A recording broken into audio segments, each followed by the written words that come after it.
to another episode of Get Out of Rap. Today's episode is brought to you courtesy of Quetzal, the company that can help turn your technology strategy into reality. I'm really pleased today to be joined by David Paulding, a global sales and growth expert for Nextiva, and James Connors of Quetzal put us together. We've had a brief chat this week, and I know this is going to be a really interesting episode for everybody. So, David, thank you very much for joining us today. No, thank you, Martin. Thank you for having me on, and super excited to be part of the conversation today. So, I like to do this with all my guests and get a bit of background about you and how you have come to be here today. What's been your career sort of journey? So I've been in this kind of game or this industry for more years than I maybe care to admit, Martin. So I started off in the 90s, involved in the wonderful world of contact centers and selling contact center software and more likely hardware in those days. And I kind of progressed through various US companies, worked with lots of different companies in the UK in terms of end users, like a lot of BPOs, a lot of banks, a lot of credit card companies, insurance. I guess you name it, right, in terms of industries and verticals. So kind of understand the landscape and the challenges very well. And I went then on a kind of a multiple journey. So one of those was to progress into being a leader, so leading other people, managing teams, managing people. And the second part of that was to focus on growing companies internationally. So going into new markets, going into new regions, opening up new sectors, establishing businesses in places where we'd never done business before, stuff like that. So, I've now got experience of working all over the world. So it's some pretty weird and wonderful places. And so I find myself now with Nextiva. And Nextiva is a really interesting, super interesting company. And again, my kind of remit here is international growth, and helping the company grow in existing markets, but also helping the company grow into brand new places that we haven't been to before. Have you, with all of that experience across multiple verticals, different vendors, different countries, are there any things that across all of those you've seen that are the same, whether they are challenges, whether they are the people? Is there anything sort of that you can go, I recognize that across everything? I'd say that some of the challenges are the same as they were 10 or 20 years ago, Martin. I think you hear this all the time from people that you talk to with your podcast, right? Mm. Fundamentally, end user organizations, people who design customer journeys, people who are responsible for customer service operations, people who work in contact centers who wear headsets every day, right? They still struggle with the same things, which is I'm not sure who I'm talking to. I'm not sure I can properly identify the customer. I'm frustrating the customer because I'm making them repeat themselves time and time again. I've got all this after call work to do, with your topical name of your podcast, Get Out of Rap, right? How do I get out of rap, right? And many other things, right? So irrelevant of country or vertical, a lot of companies are still struggling with the same things that they were in the past. And I think the dangerous thing for people like us, who sell technology and sell software, is to assume that everyone wants the latest, greatest, shiniest thing, right? And that latest, greatest, shiniest thing right now is AI. And we all see how powerful AI can be in our daily lives, right? Making our work easier, whatever that may be. But there's also a level of fear that comes with that around, is AI right for me? Is it going to replace me? Is it going to take my job, right? And a lot of vendors can get kind of hoodwinked by saying to end users and saying to prospects, hey, I'm really cool at AI. I've got all these groovy features, right? But that may not solve what they want to do. That may not fix their use case. That may not fix their pain point. And for most people, what are they trying to do? They're trying to operate more efficiently. So to run in a lean and efficient manner, to reduce cost of operation. But at the same time, they're probably trying to sell more stuff or collect more debt, right? Or make more things, whatever it might be that they do as a business, right? So they want to be operationally efficient and they want to be increasing productivity. And probably a third aspect of that is they want a happy retained workforce, right? They want to have people who are engaged, who've got wonderful work experience in the workforce and experience at work every day. And they want fantastic customer journeys and customer experience. You can make all that happen for an end user and for their stakeholders, then it's win-win, right? But I think I come back to the fact that still today we keep on seeing organizations who still can't fix the basic things. So until we fix those basic things, we can't give them all of the shiny, amazing, wonderful things that might come with things like AI as well, right? Oh, I couldn't agree more. I think it's something that comes up week after week on Get Out of Rap TV. We are talking about some of the same challenges Yeah. that existed when I had hair. The you mentioned the kind of engaged and retained workforce that might have some fear, and you do wonder whether now more so than ever there's a belief of this kind of magical silver bullet that will suddenly see great customer journeys, increased customer satisfaction scores, when it really isn't as simple as that. No, it's not as simple as that. You know, for you and I as consumers today, when are we happy? And everyone's different, but it's probably when we don't actually have to ever deal with a brand or engage with a brand. So if you can achieve what you want to do in the app on your phone or on a website, then great. um, when you do interact with somebody, you want to make sure that you're recognized, you're greeted, and you're understood, right? And you don't have to go through lots and lots of verification. We understand why security exists today because there's lots of people who've got nefarious purposes and want to hack you or hack companies. So things like multi-factor authentication, excuse me, whilst they might be annoying, at the end of the day, they're necessary evils. But when I come through and no one's got any context about why I'm talking to them, I want to speak to them, all my value as a customer, that becomes frustrating. So all of us individually experience that all the time, right? And then why are we more likely to complain or say to a friend or a colleague and repeat a negative experience? We're probably more likely to do when it's not been very good. When it's really good, which is pretty rare, then sometimes I might be compelled to go online and say, that was so unique. I'm going to have to tell everyone about that. I'm going to have to post a review somewhere. Or it might be that someone's like an agent said, listen, if you had a great experience, can you kind of post it on Trustpilot or post it somewhere else? And I might do that if I thought they did a really good job, right? Um, but they're so few and far between those experiences that we all kind of we want to see every day.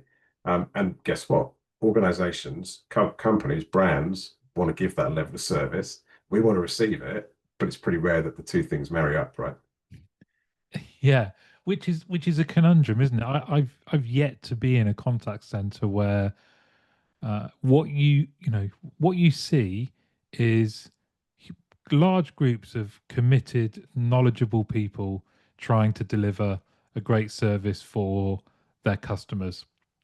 We've got access now to a better range, more accessible level of technology than we've ever had. Yet still, that exactly as you said, if you can deal with a brand without having to contact someone, that's what you'll do. And then if you do, those experiences Yeah. you mentioned are quite rare. And you guys have done some research about this. Am I right? Yeah, we conducted some research earlier this year, and we surveyed 1,000 senior kind of business leaders involved in operational customer experience. And I think a few things came out of that. And probably unsurprisingly, I think in some aspects, one of the main things that everyone was talking about was artificial intelligence and AI, right? And I come back to what we said before about the hype that vendors like us kind of like bring to the market and the noise, which right now is all about AI. It's funny, isn't it? When someone says you could buy a headset that's AI enabled, what does that even mean, right? Everything's AI, right? And I go back in time, like again, I've been around for a long time in this space, and I've seen lots of hype kind of curves before, and lots of hype cycles, and everyone trying to jump on bandwagons, right? But that's sometimes misleading for end users when they're trying to make intelligent decisions about what they do at the next kind of crossroads in their technology kind of evolution. And I think we speak to businesses all the time, and certainly this was kind of ratified in the survey, that whilst a lot of people are feeling compelled to look at AI, or maybe it's a mandate from a boardroom, right? You need to go and do more with AI. In fact, in our business right now, we have an internal project, which is how can we make the company more efficient by not selling AI to other people, but how can we consume it ourselves, right? To do more with less and to get more stuff done and to be more efficient and to be more agile and everything else you want to be. But in terms of the survey that we had, 92% of the people that we surveyed said that they had in some way already implemented AI in their business, right? So it seems like it's pretty high kind of uptake of Mm. people embracing AI. But of those 92% of respondents, only 8% said that they'd achieved any maturity so far. So again, pretty telling, right? So people are experimenting, people are buying, but it's either not giving them what they want, it's not achieved the level of maturity in terms of results that they want of its customer facing right now. And it's not really giving them that return on investment.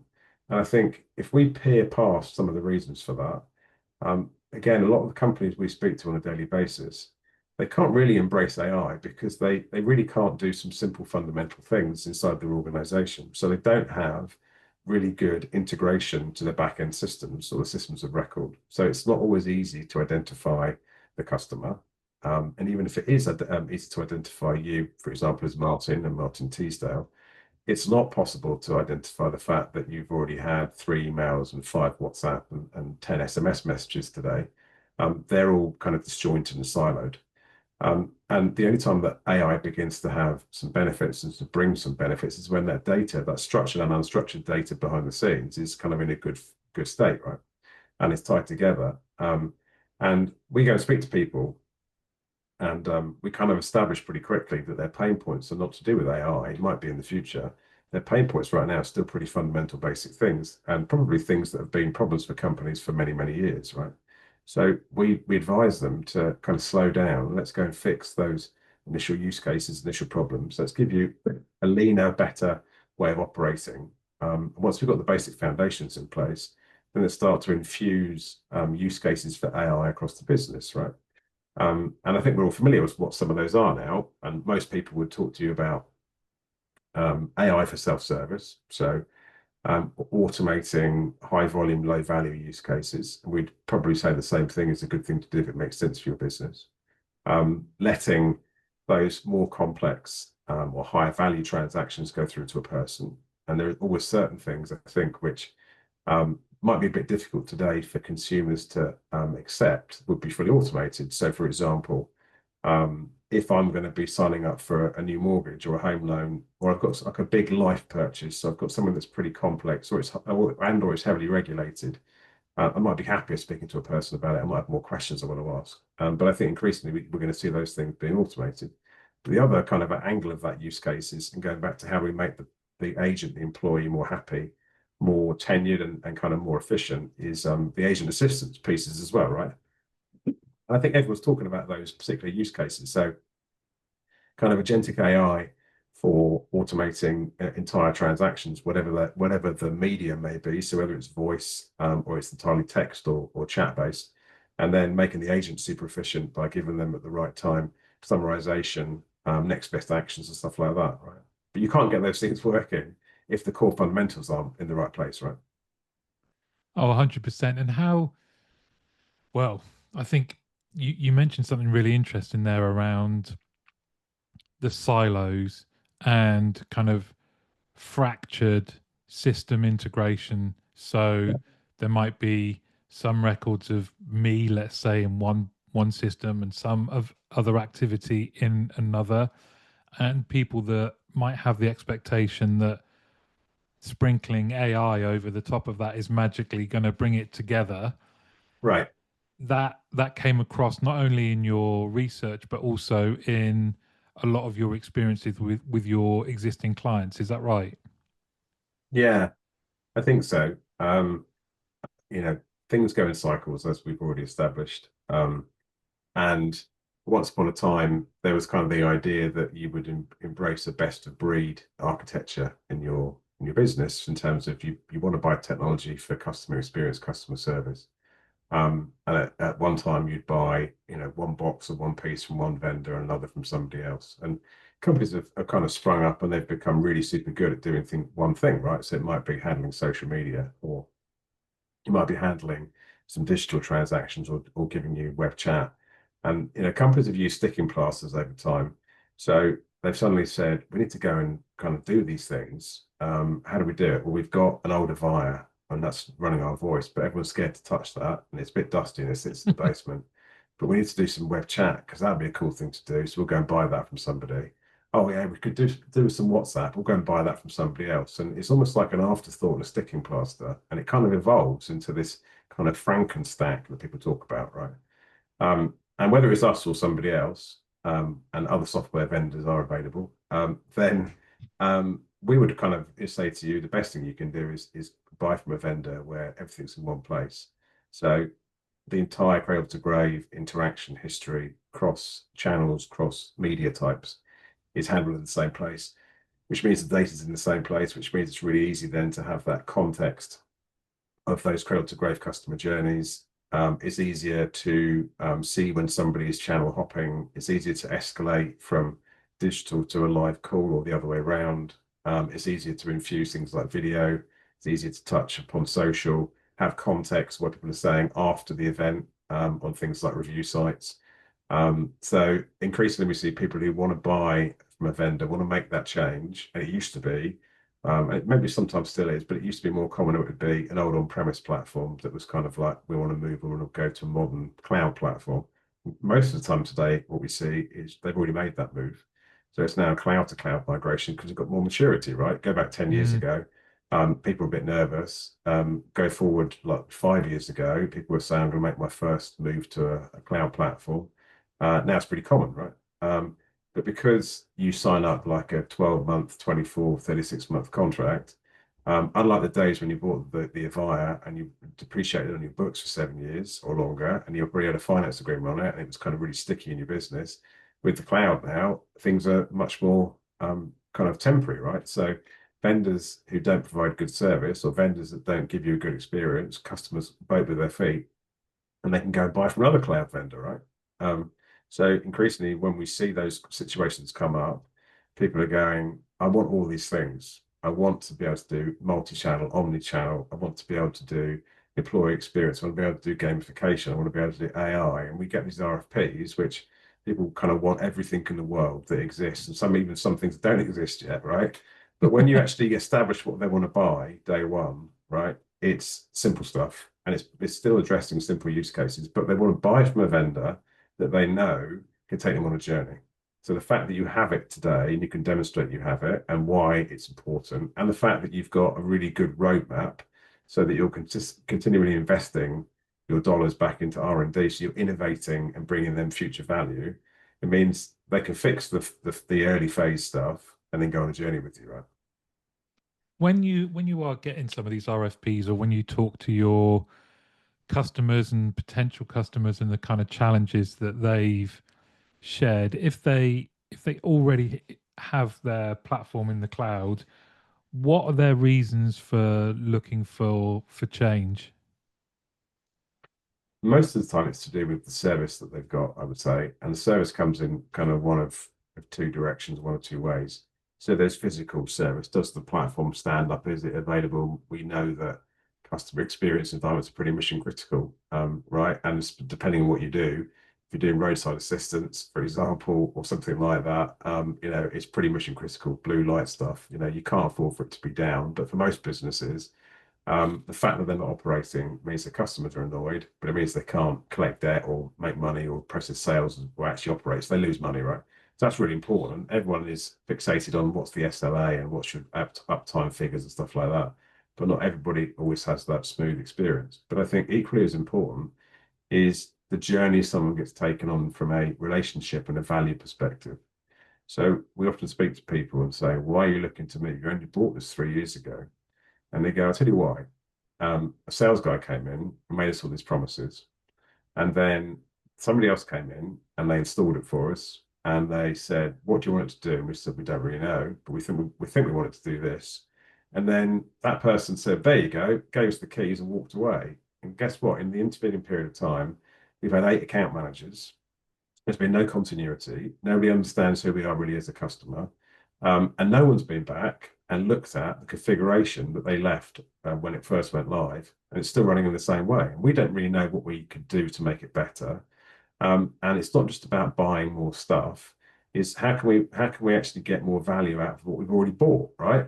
Which could be really simple. So someone coming into us on a quarterly basis and saying, "Hey, I've looked at how you're using the platform, and I've looked at actually what your customer kind of call volumes are or email transaction rates are like, and I reckon if you change that setting and that setting, you could improve efficiency in this area by 5% or whatever, right? That's a free thing. That's just a piece of advice. Mm.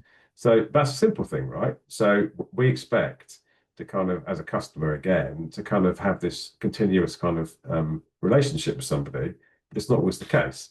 And so, again, that's why people want to move. It's not always about the features, functions, and the cool bells and whistles. And sometimes it is, but frequently it's about the level of service they receive as a customer of a technology vendor like us, right? And when you say like a vendor like us, who are Nextiva? What makes you different? So Nextiva is a company that some people may not have heard of. We've been around for a long time in other parts of the world, and particularly North America.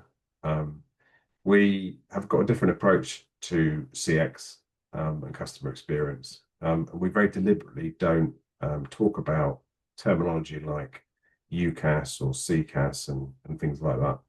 Um, in that world, voice is always where most companies have come from. They started out with voice and they've like slapped on some other channels and some other pieces to kind of give a more rounded out solution. Our approach is what we call UCXM, or Unified Customer Experience.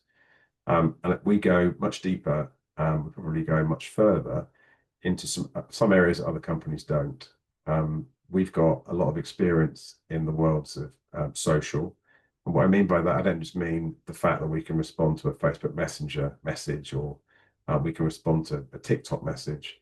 We go into deep analysis of things like reputational listening, brand listening, right? So we look at what people are saying in real time across every review site, every news site that's going.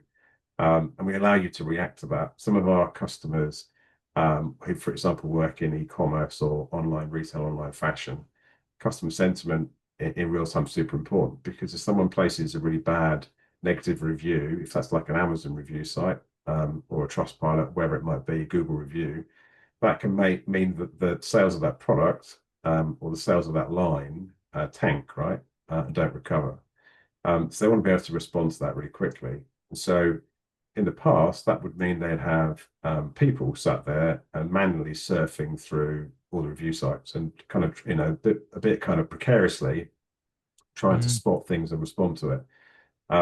And by using our software, they can A, have less people doing that, and B, the people they have doing it way more effective, way more impactful, and be able to respond. So we put all of that together along with everything else we'd expect, right? But we did definitely go much deeper on some of the digital journeys and digital channels and allow you to orchestrate a bit of a different experience for your customers at the same time. That's really interesting because so am I right in thinking what you're saying is it seems like you could use this as a marketing tool as well in terms of that. How are we being perceived? So it's sweeping sites and displaying those insights to you upon which you could take action. Is that right? Yeah, that's it. You've got it. But I think more broadly beyond that, maybe where you're going is um, you can, at the same time as looking at your own customer sentiment, you can look at the sentiment of your competitors. So you can look at other brands, right? And because this is public information, guess what? It's out on the web. Anyone can see it. Um, you start to look at dissatisfaction amongst the customers of one of your rivals, right? So that could be a means to go and market and target those people. And you make such a good point around the um, reviews because I think again you've mentioned earlier around how we're all customers. Sometimes if I'm looking and I want to buy, I don't know, some new gym gear, a couple of reviews on there that say the quality is not so good, it can instantly turn me off. And I think we're all the same. Well, Martin, obviously you're a very fit chap, and I can imagine you're always looking for like new protein powder or new creatine or something like that, right? So if you see a review that says, "Give me a bad belly," you won't go and buy it, right? It's 100%, yeah. And this, what this does, it means that you are, you you have changed companies' outlook in that they don't necessarily have to have a team of people scouring this manually, that it's done Yeah, automatically. yeah. I mean, I'll be careful what I say because people get nervous when you talk about replacing humans with software. But give you an example. So we have an online fashion brand. They had a team of 80 FTEs who were purely looking at online review sites and trying to respond to them. They implemented our software and they can reduce the FTE count from 80 down to 5 people in that situation. And they could then repurpose those people to go and do other more effective things, right? More useful things. And they had the insights immediately available. And it gives you that kind of macro level view of trends as well, right? So what's the sentiment? What's the reviews? What's the situation regionally, country to country, internationally, demographics, age-wise, male versus female, all of that information is surfaced as well, right? Well, you make a really good point that we shouldn't be so arbitrary. I don't think that we can talk about things being done better. The key word there I think you used was repurpose, because if you Mm, have invested in people, they buy into your culture, they've got retained knowledge and knowledge of systems and exactly. processes. These are really key parts of your business that can be used in other areas, and perhaps more meaningful areas than just being deployed as some kind of search party. Yeah, exactly that. And I think it's a really emotive kind of Hmm. piece of the world of technology in which we work in, right? And we consume or we operate in. For us, it's really dangerous to go in and say to people, fire all of your staff, right? Um, we were in a opportunity recently, um, and a rival vendor went in, and the opening gambit was, if you buy from us, you can reduce your FTEs by 50%, right? Pretty major. Um, and people in that business, understandably, are pretty nervous because that's fundamental. I'm not being told I have to go and cut costs by sacking people, but this vendor's saying that's what I should go and do, right? And I think we always try to uncover how can we make people better? How can we make your business better? And it's not always about just getting rid of cost of people. It's about making the people you've got more effective. So better at what they do, better at selling if that's what they do, better at collecting money if they do debt collection. Doesn't matter what the use case is. So how can we help them become more productive and more efficient and effective? And it may well be that they get to do more interesting things, right? So, nobody would say that they like to do the humdrum interactions, especially if they do them all day, every day, because it's boring, right?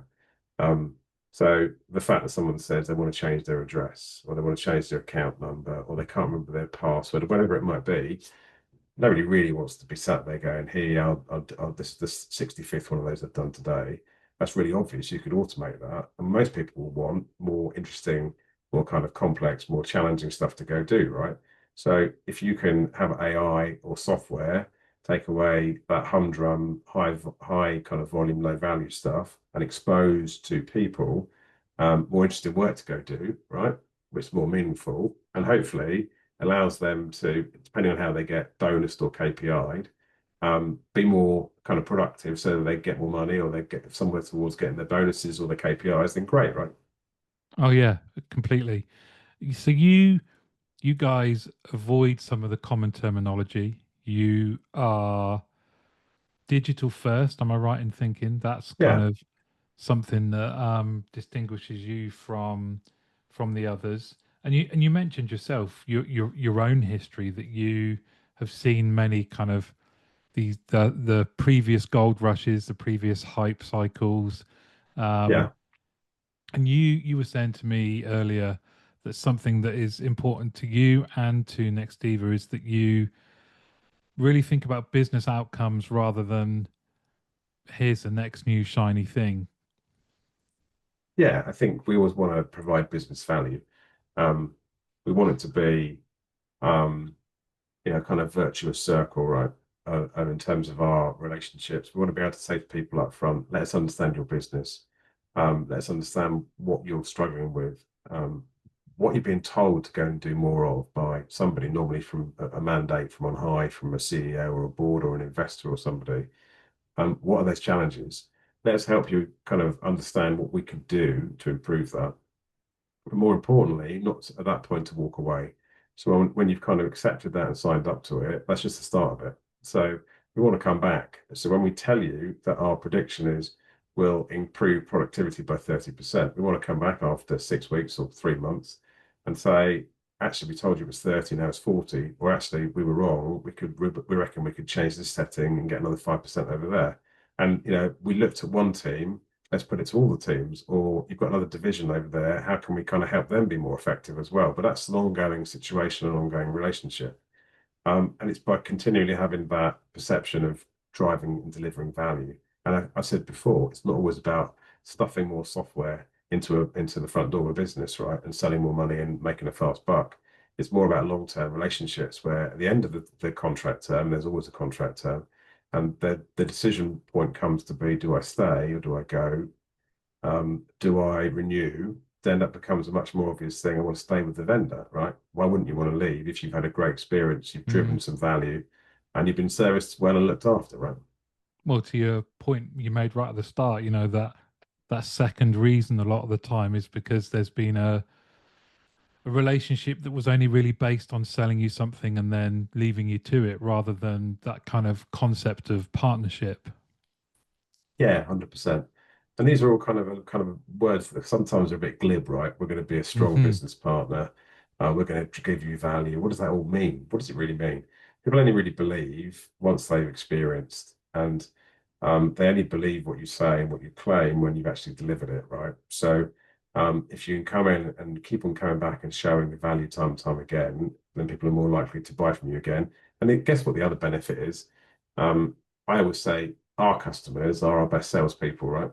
So if you've got a strong customer advocate, they're way more likely to go and tell their mates, people they used to work with, people who work in one of their competitors, people they see down the pub, hey, you need to go and talk to these guys. And they're more likely to want to be able to be an exponent, right? So talk at an event, do a podcast like this, be a reference, right? And that's what we want. We want people who want to be the kind of raving fans of our products and our business, right?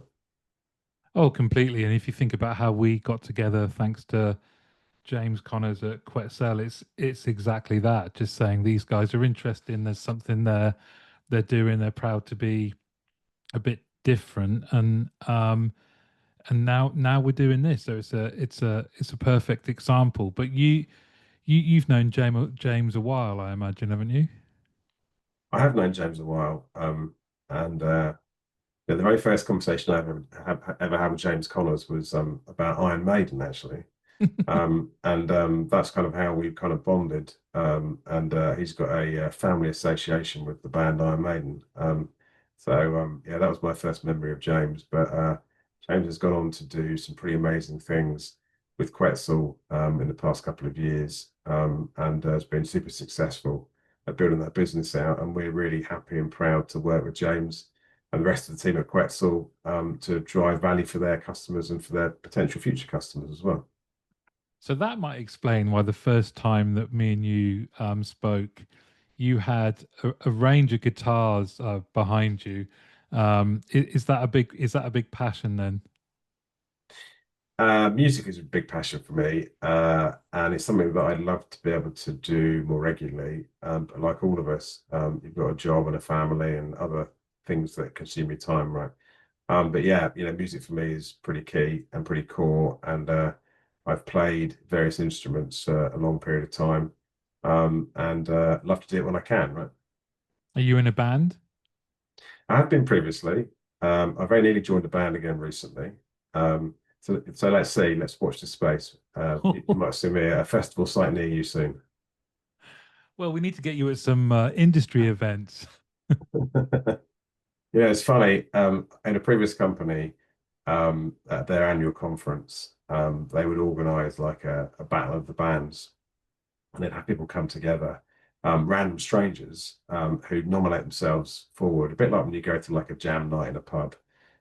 So it was a bit kind of risky in terms of who you might get paired with and the experience you might have, and then to do that in front of several thousand people who are all drunk at an event, right? And I remember going to an event a bit like that, and you've got no time to rehearse or even meet the people. And they go, yeah, you're paired with these people, and you walk into a room, and you go, what do you do? And they go, I play the flute. Okay, a bit weird, but fine. I've got my flute with me, but it's got three busted keys, and I can only play one note. Okay, that's probably not such a great auspicious start. And then you find, who are you? I'm a drummer. Can you play anything? Yeah, I can play one song. What can you play? Mustang Sally. Okay, fine. That's a bit limiting as well. So it's not always as straightforward as it seems, right? Thinking on your feet, though, it's what we're good at in Yeah, this exactly, industry. exactly. So finally, when you look ahead, bearing in mind all your experiences across the globe, within our industry, different verticals, all the different technology that you've seen. When you look ahead to even like the next 5 years, how do you think our industry is going to look? Um, I think without doubt, we're going to see AI make a big impact. Um, I still think voice has a big part to play, despite what anybody might think or say. And I think voice is still a fundamental means of communication. And I think you're going to see a lot more adoption of true, fully kind of natural language IVAs, like voice assistants, right? And these have always been promised ever since I've worked in this space. Things like speech recognition have been around for 30 years, right? Things like text to speech have been around for a very long time. And it used to be they only got good when you spent lots and lots of time training them and really tweaking them. And I think now these things out of the box and success rate and the natural language understanding and the adoption are pretty much instantaneous, right? You don't need to go and train it because the large language model and everything behind it is way more sophisticated. So I think you're going to see a lot of that. And I think it's a lot more acceptable, right? So we all speak to things all the time, whether it's like Alexa in your house or Google or Siri or something in your car, right? And I think it depends on the level of acceptance you've got for doing that. It's funny, the other day I got in the car, I was with my wife, we were going to go somewhere. She starts typing to put the address in, the destination, and then she realised you can just say it, right? Say the destination. Like I didn't know you could do that. So it's all these little things that we see where in everyday life it's going to Mm. become way more used and way more acceptable. So I think that's absolutely true when we talk about CX and customer experience.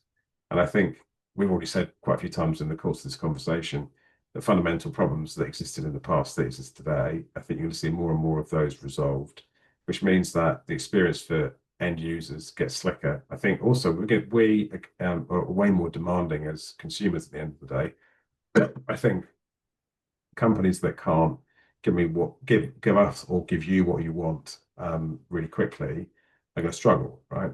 And I think we're used to quick gratification through our smartphones, and we're used to everything being on an app, and we expect the same kind of level of instant service success to be replicated across any other channel. So I think you're going to see more of that as well coming together. So more of the same, I think. But ultimately, what's the benefit? The benefit for people who run contact centers, people who work in them, people like us as individual consumers, it means you should have a better experience. I like your version of what's going to happen. I really do. If we can finally resolve some of the challenges we've had for a long time, I'm right behind that. And I should also say, of course, we've mentioned the research briefly, but how can Mm. people get a copy of that and also speak to you further, maybe get a demo? What's the best way for people to do any of those things? Best thing they can do is reach out via nextiva.com, where we're happy to provide more information on the research that we conducted, to book a demo.